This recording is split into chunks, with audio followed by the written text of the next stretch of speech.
Привет and welcome to Legal Vices. Today we're going to take a little detour from where we normally go with this channel. I want to tell you a little bit about another of my legal vices that I don't talk about a lot. Let's start out by talking about the Akula or Typhoon class Soviet nuclear submarines.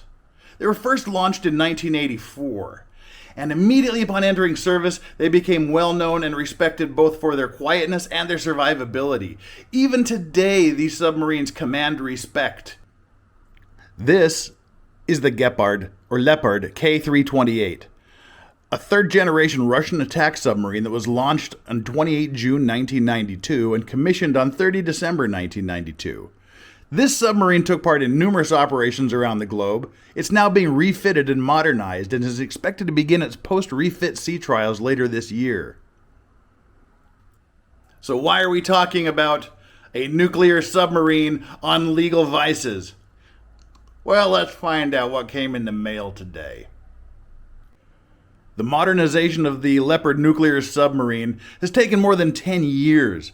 Now, during this 10-year modernization work, steel has been removed from the vessel and replaced with newer steel. Equipment has been removed and replaced and modernized. Well, what we're looking at here is the Leopard 24. This timepiece is the Leopard 24 from Raketa. Raketa is the Russian watch manufacturer. And this exceptional watch was designed and developed with the help of Captain Valery Dyakonov, who reportedly supervised the pre-launch stages of the Leopard and conducted its sea trials.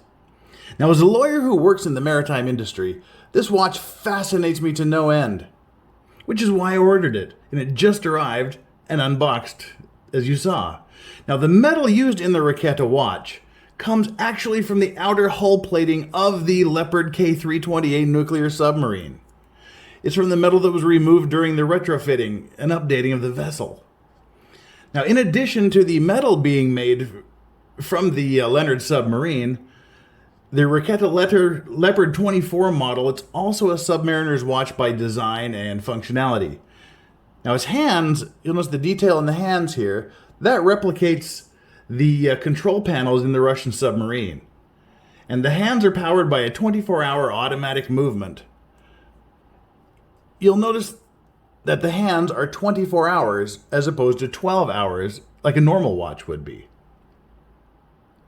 This allows the submariners to distinguish between day and night while they're underwater without having to worry if it's AM or PM. Now, the dial and hands are luminescent and allows submariners to read the time in the dark. Now, traditionally, vessel crews, including the submarine crews, work in 4-hour shifts.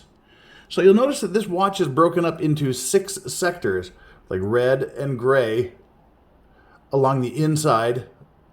There you can see where it has, and those are 4-hour blocks. So there's a 4-hour red block, a 4-hour gray block, a 4-hour red block, etc., etc. So this is to keep the crew members able to count their watches and shifts for that day on the submarine. Now, the colors on top of the watch and the dial and the bottom of the watch, they're the identical colors to the submarine's hull. Black for the top and red for the bottom. Now, every watch comes with what you see here. There's a certificate authenticating the origin of the Leopard steel. It says it's made of stainless steel obtained during the overhaul modernization of the nuclear power submarine K-328 Leopard, etc., etc. Has the official insignia of the Leopard submarine.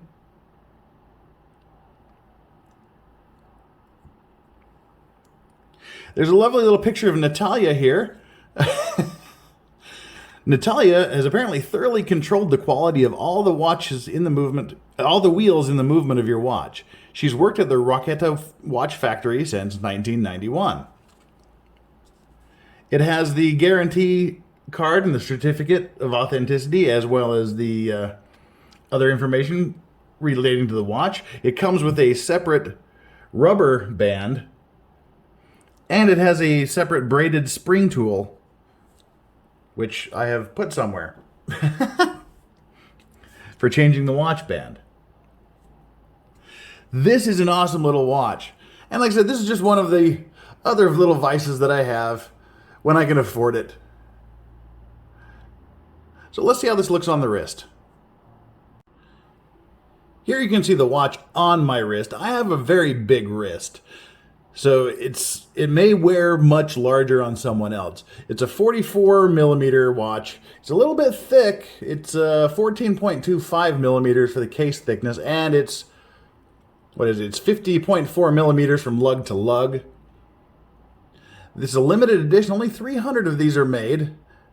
And there you can see the colors better, the separation in the watch shift areas. So I think it's a very nice little watch. And it's fairly unique.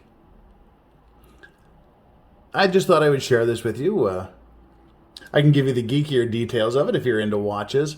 But just for now, this has been Legal Vices.